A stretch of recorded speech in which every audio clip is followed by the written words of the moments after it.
Kumusta mga kasaliksik? Bakit nga ba napagpasiyahan ng Pilipinas na mamuhunan sa isang napakalaking barkong pandigma? Sa panahong tila umiigting ang tensyon sa mga dagat na nakapaligid sa bansa, isang kakaibang hakbang ang ginawa ng pamahalaan, ang pagbili ng tinatawag na monster ship. Ngunit ano ba talaga ang monster ship na ito? At paano naganap ang proseso ng pagbili nito? Ano ang mga natatanging katangian nito? At bakit ito itinuring na mahalagang bahagi ng modernisasyon ng sandatahang lakas ng bansa? Mula sa mga unang hakbang ng pag-aproba hanggang sa aktwal na paggawa nito, alamin natin ang detalyeng bumabalot sa yugtong ito ng kasaysayan ng depensa ng Pilipinas. Noong ika-16 ng Disyembre 2024, opisyal na naaprubahan ng pamahalaan ang pagbili ng monster ship na ito. Bagamat matagal nang pinag-aaralan ng plano, sa araw na iyon ay tuluyang nabuo ang kasunduan sa pagitan ng Pilipinas at ng kilalang pandaigdigang kumpanya na gumagawa ng mga advanced naval vessels. Dumaan ito sa masusing deliberasyon ng Senado, pagsusuri ng Department of National Defense, at pag-aproba ng Office of the President. Tumagal ng halos isang taon ang buong proseso, mula sa pagsisimula ng feasibility studies hanggang sa mismong paglagda ng kontrata. Kinailangang patunayan ng mga tagapagsulong ng proyekto na hindi lamang ito karaniwang barko, kundi isang makabago at multi-role vessel na may kakayahang tugunan ang mga lumalaking hamon sa maritime security. Kung susuriin ang laki at disenyo nito, masasabi mong ito ay hindi pangkaraniwan. May haba itong halos 400 talampakan at may kakayahang magdala ng higit sa 2,000 tauhan. Ang disenyo nito ay kombinasyon ng stealth technology at matibay na armor, kaya't mahirap itong matunton ng radar at protektado laban sa mga torpedo o missile attack. Bukod dito, may kakayahan itong maglunsad ng mga advanced drone, magpatakbo ng mga sonar at radar systems na kayang makadetekta ng mga submarine mula sa malalayong distansya at maglulan ng ilang attack helicopters. Isa sa mga pinaka-inaasahang aspeto nito ay ang integrated weapon system na kayang mag-target at mag-neutralize ng kalaban bago pa man makalapit ang mga ito. Tunay na makabago at tila kasing epektibo ng mga barko ng mas malalaking bansa. Pagdating sa halaga, umabot ang buong kontrata sa humigit kumulang $300 milyong. Ito ay pondo mula sa Defense Modernization Program ng Pilipinas na naglaan ng 1% ng taunang Gross Domestic Product, GDP, para sa pagpapalakas ng militar. Ang pondong ito ay ipinasok sa national budget noong 2023 at kabilang sa mga prioridad na proyekto ng administrasyon. Dahil dito, nagkaroon ng sapat na pondo upang maituloy ang negosasyon sa mga kilalang manufacturer at masigurong mataas ang kalidad ng monster ship na makukuha.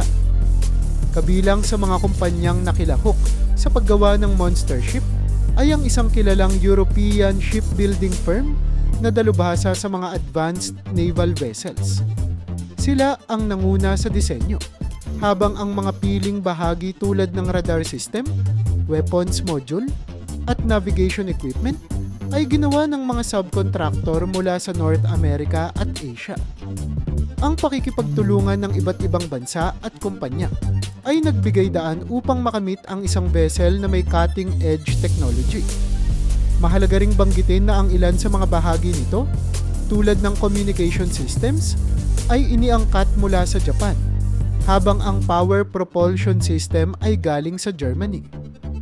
Ang kolaborasyon ng mga kumpanyang ito ang nagsiguro na ang monster ship ng Pilipinas ay makakatuwang ang mga pandaigdigang standard ng naval defense.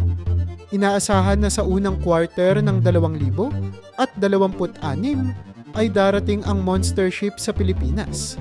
Sa parehong taon ay magsisimula ang unang round ng sea trials at combat exercises para matiyak na ganap na operational ito. Ang pagbibigay ng oras sa masinsinang pagsubok ay mahalaga upang masigurong handa ito sa anumang operasyon, mula sa humanitarian missions hanggang sa potential conflict scenarios. Ayon sa timeline ng proyekto, magiging fully operational ito sa loob ng 3 taon matapos maihatid, kaya't inaasahan ng pamahalaan na makikinabang dito ang mga susunod na administrasyon. Sa kabuuan, ang desisyon ng Pilipinas na bumili ng monster ship ay hindi lamang isang simpleng hakbang para magdagdag ng barko sa fleet nito. Isa itong maingat na pinag-isipang hakbang na sumasagot sa lumalaking hamon sa seguridad ng mga teritoryo ng bansa. Sa kabila ng malaking gastos at masinsinang proseso, inaasahan na ang monster ship na ito ang magiging sentro ng depensang pandagat ng Pilipinas, na magbibigay daan sa mas epektibong proteksyon ng teritoryo at pangangalaga sa kapayapaan sa rehiyon.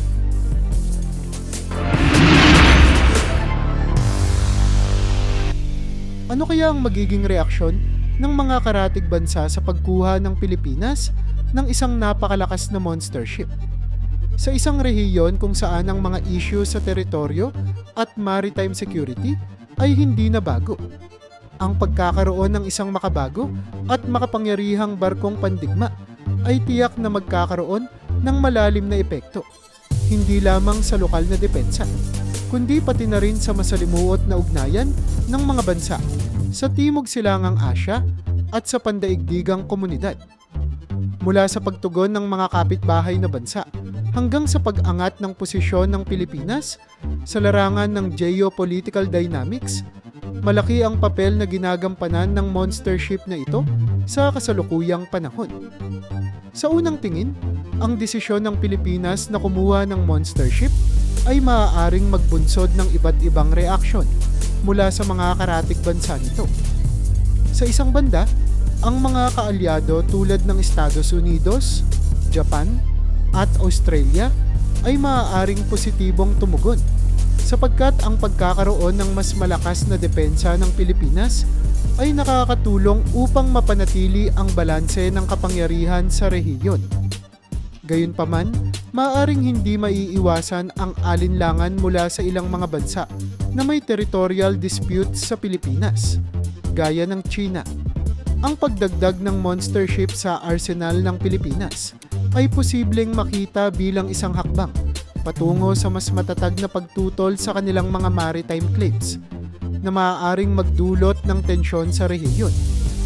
Bukod sa direktang reaksyon ng mga karatig bansa, may mas malalalim na implikasyon ito sa larangan ng geopolitical dynamics sa Timog Silangang Asya. Ang rehiyon ay matagal nang pinangungunahan ng mga usapin hinggil sa West Philippine Sea, kung saan maraming bansa ang may magkakabanggaang pag-aangkin sa ilang bahagi ng karagatan. Sa kabila ng pag-iral ng ASEAN at mga bilateral na kasunduan, nananatili ang agam-agam hinggil sa kapayapaan sa rehiyon. Sa puntong ito, ang pagkakaroon ng isang monster ship ay nagbibigay sa Pilipinas ng dagdag na leverage upang makipag-usap, magpatupad ng batas sa karagatan, at mapanatili ang kalayaang maglayag sa mga pinag-aagawang lugar. Hindi rin maiiwasan na ang pagkakaroon ng monster ship ay magdudulot ng pagbabago sa relasyon ng Pilipinas sa mga kaalyado at kalaban nito. Para sa mga kaalyado, maaaring maging isang testamento ito ng mas pinalakas na kooperasyon. Halimbawa, ang Estados Unidos ay malamang na magpahayag ng suporta, lalong-lalo na kung ang monster ship ay gagamitin para sa joint training exercises at humanitarian missions. Samantala, ang mga bansang hindi kaalyado ay maaaring magtanong sa motibo ng Pilipinas, na maaaring magdulot ng mas masalimuot na diplomasya. Gayunpaman, ang kabuuang epekto nito sa relasyon ay masasabing nakasalalay sa kung paano gagamitin ng Pilipinas ang monster ship bilang instrumento ng kapayapaan at seguridad sa rehiyon. Sa ganitong konteksto, ang desisyon ng Pilipinas na mag-invest sa isang monster ship ay posibleng magbago ng pananaw ng ibang bansa sa kakayahan nito sa depensa. Kung dati-rati itinuturing na limitado ang kakayahan ng militar ng Pilipinas, ang pagdaragdag ng monster ship ay maaaring magdulot ng mas mataas na paggalang mula sa iba pang mga bansa. ang pagdami ng mga kaalyado, mas matatag na posisyon sa negosasyon, at mas tiwalang populasyon ay ilan lamang sa mga posibleng resulta ng pagkakaroon ng ganitong barko.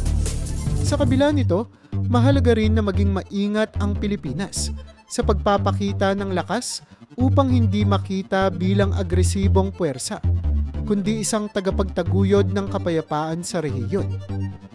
Higit sa lahat, ang monster ship ay hindi lamang tungkol sa panlabas na implikasyon, kundi pati na rin sa pagpapalakas ng panloob na seguridad ng bansa.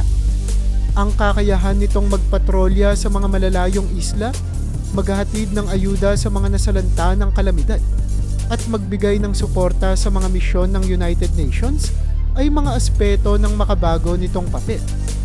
Ang monster ship ay hindi lamang barkong pandigma, kundi isang mobile command center na kayang magbigay ng proteksyon sa mga mamamayan, mula sa mga ilegal na pangingisda hanggang sa banta ng terorismo sa dagat. Sa kabuuan, ang epekto ng monster ship ay makikita sa maraming antas. Ito'y isang malinaw na hakbang ng Pilipinas upang ipakita na hindi ito magpapabaya sa seguridad ng mga teritoryo nito. Mula sa reaksyon ng ibang bansa hanggang sa pagpapalakas ng depensa ng mga isla at karagatan. Ang monster ship ay sumisimbolo ng bagong yugto sa estratehikong papel ng Pilipinas sa Asya. Ang desisyong ito ay hindi lamang tungkol sa pagbili ng isang barko, kundi tungkol sa muling paghubog ng posisyon ng Pilipinas sa isang rehiyong puno ng hamon at oportunidad.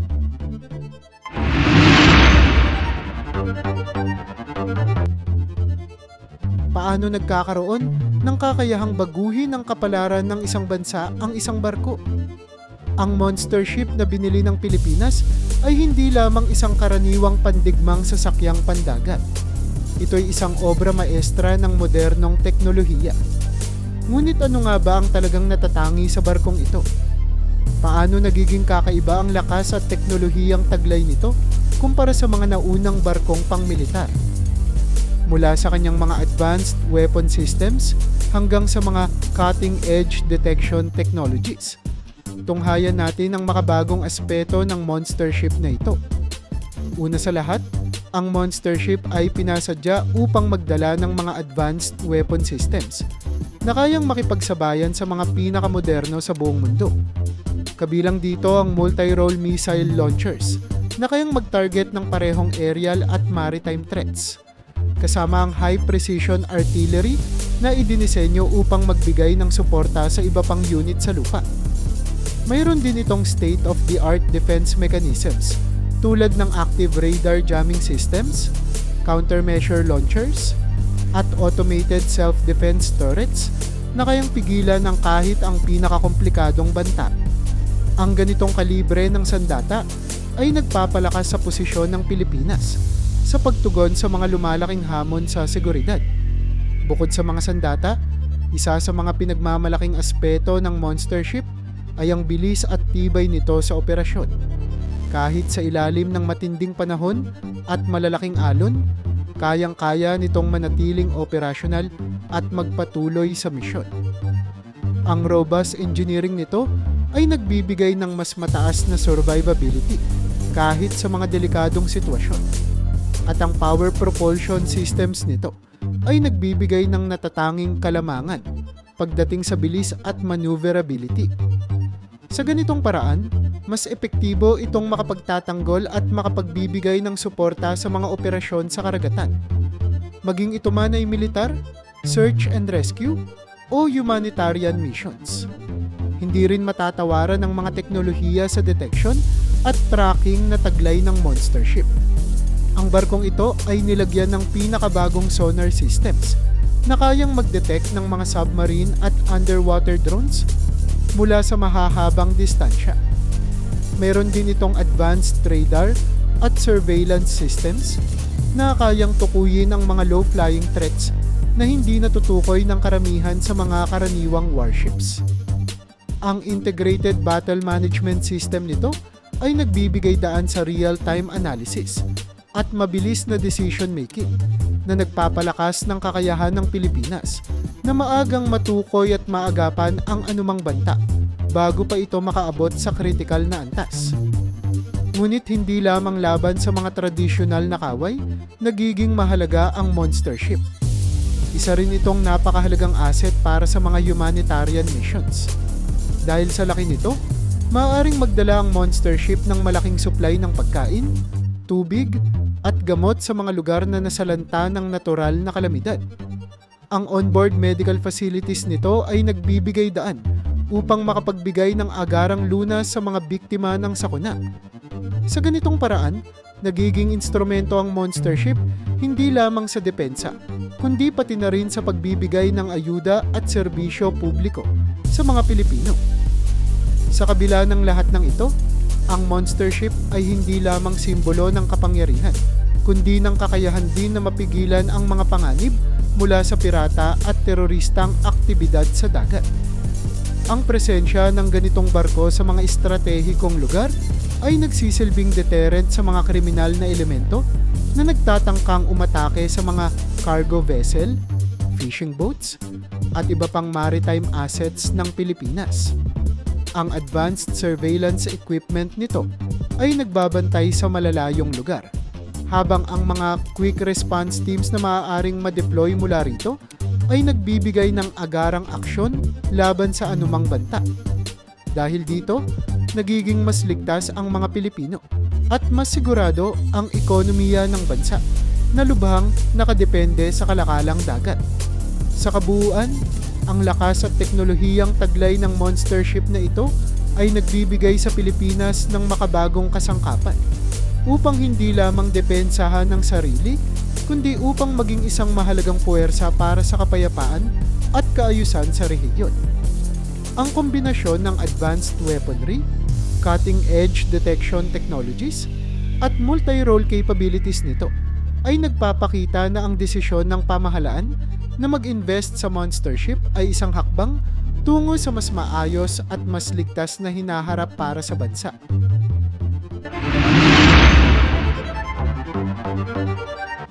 Ano kaya ang dahilan kung bakit marami ang tila nag-aalala sa pagbili ng Pilipinas ng monster ship? Ang barkong ito, na sa unang tingin ay isang karaniwang pandigmang sasakyan lamang, ay nagdadala ng matinding tensyon sa ilang sektor. Bakit nga ba maraming bansa at eksperto ang nag-uusap-usap tungkol sa epekto nito? Ano ang mga nakaraang talaan ng ganitong uri ng barko na tila nagpapatibay sa pangambang ito? Tunghayan natin ang mga detalye na nagpapaliwanag kung bakit kinatatakutan ang monster ship na ito. Mahalagang balikan ang kasaysayan ng klase ng monster ship na binili ng Pilipinas upang maunawaan ang pag-aalala ng iba. Ang ganitong uri ng barko ay may reputasyon na epektibo sa mga conflict zones sa buong mundo. Sa mga nakaraang dekada, ang mga monster ship na ginawa ng parehong manufacturer ay ginamit sa iba't ibang bahagi ng mundo kung saan may mga tensyon at armadong sagupaan. Sa bawat deployment, napapatunayan ang tibay, lakas, at kakayahan nito na magbigay ng napakahusay na suporta sa anumang operasyong militar. Ang bawat talaan ng tagumpay ng mga ganitong klase ng barko sa labanan ay isang patunay na ang kanilang pagkakaroon ay hindi lamang simbolo ng kapangyarihan, kundi isang aktwal na pagbabago sa takbo ng digmaan. Bukod sa mga nakaraang tagumpay, may mga intelligence reports at ulat mula sa mga strategic think tanks na nagsasabing epektibo ang ganitong klase ng monster ship sa mga complex conflict situations. Ang barkong ito ay hindi lamang idinisenyo para sa simpleng depensa. Ito ay nilikha upang magdala ng balanseng puwersa na kayang mag-operate kahit sa ilalim ng matinding pressure. Ang abilidad nito na manatiling operational sa masalimuot na sitwasyon, tulad ng multi-front naval engagements at coastal defense scenarios, ay nagbibigay daan sa mga gumagamit nito na makapagpatupad ng mas mahabang kampanya. Sa ganitong konteksto, ang pagkakaroon ng Pilipinas ng monster ship na may ganitong kapasidad ay nagiging isang game changer, lalo na't masyadong komplikado ang sitwasyon sa rehiyon ng Timog Silangang Asya. Hindi rin matatawaran ang reputasyon ng manufacturer ng monster ship na ito. Ang kumpanyang gumawa ng naturang barko ay kilala sa buong mundo bilang isa sa mga nangunguna sa paggawa ng cutting-edge military vessels. Mula sa kanilang pinakabagong advancement sa stealth technology hanggang sa mga innovative weapon systems, ang kanilang mga produkto ay palaging nauuna sa mga trend at teknolohikal na pagpapabuti sa industriya ng depensa. Ang kanilang tatak ay madalas nakaakibat ng reliability at state-of-the-art performance, kaya't hindi nakapagtataka na marami ang natatakot sa mga barkong lumalabas mula sa kanilang mga shipyard. Ang katotohanan ito ay nagpapakita kung bakit nagiging sentro ng atensyon ang monster ship ng Pilipinas. Ito'y galing sa isang kumpanya na kilalang lumikha ng mga barko na kayang bumago sa balance of power sa rehiyon. Isa pang aspeto ng takot sa monster ship ay ang tinatawag na deterrence effect nito. Kapag ang ganitong kalaking barko ay nandoon na sa isang lugar, nagkakaroon ng pagbabago sa estratehiya ng mga karatig bansa. Hindi na ito simpleng barko na umaaligid sa teritoryo. Ito'y isang malakas na simbolo ng kakayahang ipagtanggol ang sariling soberanya at magbigay ng proteksyon laban sa anumang uri ng pananakot. Sa madaling salita, ang presensya ng monster ship ay nagbibigay ng mensahe sa ibang bansa na hindi pwedeng baliwalain ang Pilipinas pagdating sa maritime security. Ang epekto nito sa geopolitical landscape ay masasabing malaki dahil ang bawat kilos ng monster ship ay maingat na binabantayan at sinisiyasat ng mga kalapit na bansa at pati na rin ng mga international security analysts. Hindi rin maiiwasan ng mga haka-haka tungkol sa posibleng paggamit ng monster ship sa mga hindi inaasahang sitwasyon. Sa kabila ng pagiging makabago at state-of-the-art ng teknolohiya nito, ang kawalan ng tiyak na impormasyon sa aktwal na operational plans ay nagbubunsod ng takot at spekulasyon. Maraming tanong ang lumulutang, gaya ng paano kung magamit ito sa mga sitwasyong hindi inaasahan o sa mga tunggaliang maaaring magpalala sa tensyon sa rehiyon. Sa ganitong aspeto, hindi lamang mga eksperto ang nag-aalala, maging ang mga karaniwang tao ay nagtatanong kung ano ang magiging papel ng monster ship sa mas malawak na balangkas ng pandaigdigang seguridad. Ang ganitong uri ng speculation ay nagdadagdag sa atmosfera ng pangamba at kawalang katiyakan. Sa kabuuan, ang kinatatakutan sa monster ship ng Pilipinas ay hindi lamang nakaugat sa kasalukuyang teknolohikal na kakayahan nito, kundi pati na rin sa malalim na kasaysayan at implikasyong kaakibat ng pagkakaroon nito. Ang mga nakaraang talaan ng tagumpay, ang epektibo nitong performance sa conflict zones, ang reputasyon ng manufacturer, ang deterrence effect na dulot ng presensya nito, at ang mga haka-hakang maaaring magamit ito sa hindi inaasahang paraan. Lahat ng ito ay nagpapalakas ng nararamdamang takot sa paligid ng monster ship. Ang barkong ito, na sa unang tingin ay isa lamang makabagong sasakyang pandigma, ay nagiging simbolo ng kapangyarihan, estratehiya, at posibleng pagbabago sa dynamics ng rehiyon at sa larangan ng pandaigdigang seguridad.